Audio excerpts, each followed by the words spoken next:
یا شبیر العلوم مامو کانجن میں درس نظامی کی کلاسز کا آغاز کر دیا گیا، جس کے مہمان خصوصی پیر سید غلام عبدالرسول آستانہ عالیہ دولر شریف تھے۔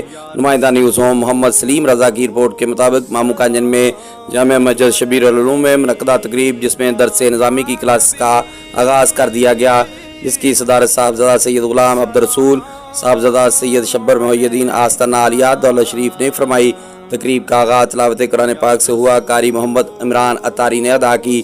آقا دو جہاں صلی اللہ علیہ وسلم کے حضور عقیدت کے پھول نچھاور کیے۔ محمد ہدایت چشتی اور مسعود فرید چشتی نے تقریب میں مامو کانجن کے تمام علماء کرام نے شرکت کی، جس میں انہوں نے اپنے خطابات کیے۔ بانی محمدی ویلفیئر فاؤنڈیشن محمد اشرف محمدی، صاحبزادہ چاند فرید قصوری، مفتی محمد امجد اتاری، مفتی قاری اسلم شاد، مفتی علی نواز کھاٹیا، مولانا حسن فرید اور صدارتی خطبہ پیر سید صاحبزادہ غلام عبدالرسول شاہ نے ارشاد فرمایا اور کہا، ہم اپنے باپ دادا کے لگائے ہوئے گلشن کو ہمیشہ سربلند دیکھنا چاہتے ہیں۔ نوجوانان تنظیم رضا اہل سنت کے صدر شیخ شاہد مسعود حاجی محمد یاسین قاری رجب علی تھے۔